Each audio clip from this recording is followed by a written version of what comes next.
Hello guys, কেমন আছেন আপনারা সবাই? আজকে আপনাদের জন্য নিয়ে এসেছি একটি দারুণ অফার। ভিডিওর থাম্বনেল দেখেই হয়তো বুঝে গিয়েছেন আজকের ভিডিওটা কি সম্পর্কে হতে চলেছে। আজকে মূলত আমরা 20,000 টাকার বাজেটে একটি ভালো অ্যান্ড্রয়েড স্মার্টফোন দেখব। And literally iPhone Poco F7 Pro 5G। তো বেশি কথা না বাড়িয়ে আজকের ভিডিওটা শুরু করা যাক।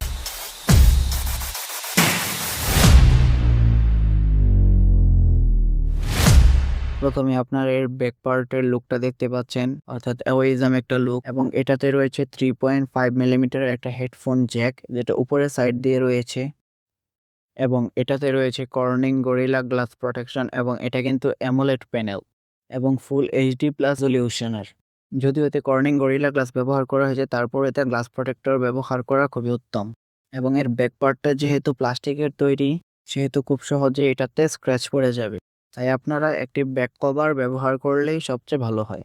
এবং এখানে আপনারা দেখতেই পাচ্ছেন খুব কম্প্যাক্ট একটা ডিজাইনে হাতের মাঝে খুব প্রিমিয়াম ফিল হচ্ছে, এবং এর অ্যামোলেড প্যানেলটা কিন্তু 6.67 ইঞ্চের, এবং এই ডিসপ্লেটার 120 হার্টজ পর্যন্ত হাই রিফ্রেশ রেট আছে, এবং এটাতে কিন্তু অ্যান্ড্রয়েড 15 সাপোর্ট আছে, এবং এটাতে প্রসেসর ব্যবহার করা হয়েছে মিডিয়াটেক ডাইমেনসিটি 7025 আলট্রা, এবং এর স্টোরেজ টাইপ হলো UFS 2.2।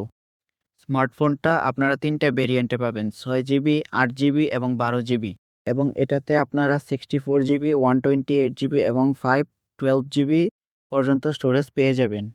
এবং এটার গেমিং পারফরম্যান্স খুবই ভালো, মানে নর্মাল ব্যবহারকারীদের জন্য খুবই উত্তম। আপনি যদি এমন একটা স্মার্টফোন খুঁজে থাকেন যে গেমিংয়ের জন্য সবার চাইতে উপরে হবে এই একটা বাজেটে, তাহলে আমার মতে এটা সবচেয়ে সেরা একটা স্মার্টফোন হবে আপনার জন্য।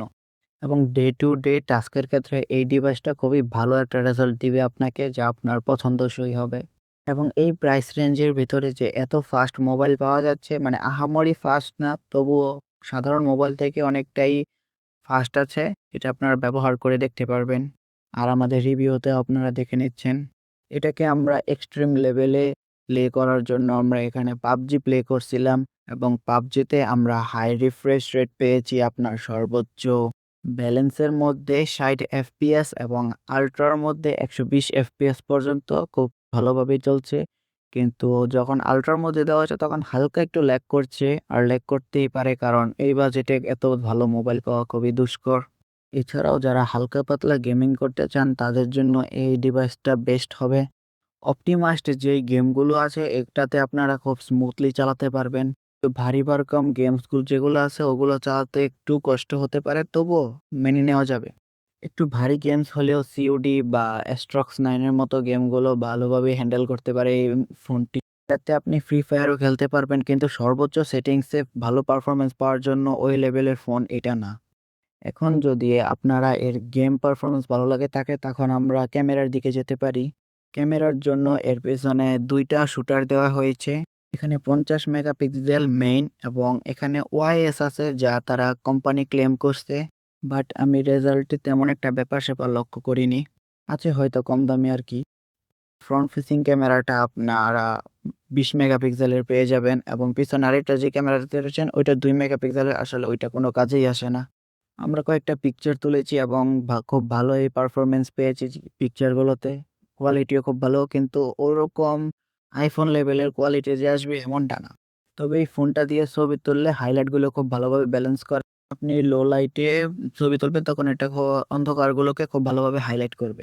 মেইন ক্যামেরা দিয়ে সর্বোচ্চ ভিডিও রেকর্ড করা যায় 1080p 30 fps এ। ভিডিওতে খুব ভালো রকমের লিমিটেশনস রয়েছে। এছাড়াও আমরা প্রচুর পরিমাণে রিটার্ডিং দিচ্ছি। ভিডিও নিয়ে যদি চিন্তা ভাবনা থাকে তাহলে বলবো ভাই আপনি এটা বাদ দেন, কারণ এই ডিভাইসটা কোনোভাবেই আপনাকে ভিডিওতে সন্তুষ্ট করতে পারবে না। এছাড়াও যা বলছিলাম, এতে রয়েছে 5110 mAh এর একটি ব্যাটারি, এবং আপনারা বক্সের ভেতরে পেয়ে যাবেন 45 ওয়াটের একটা ফাস্ট চার্জার। রেগুলার ইউজের জন্য 1 দিন প্লাস টাইম আপনারা খুব সহজে ব্যবহার করতে পারবেন। পোকো M7 Pro 19,000 টাকার এই ডিভাইসটা ওরা চেষ্টা করেছে তাদের সর্বোচ্চটা দিয়ে, তারপরেও বেশ কিছু জায়গায় কয়েকটা কমতি ছিল। তারপরেও পোকোর আগের মডেলগুলো অনেক ভালো ছিল, কিন্তু রিসেন্ট টাইমে তাদের তেমন কোনো বিষয় দেখিনি তাদের ফোনগুলোতে।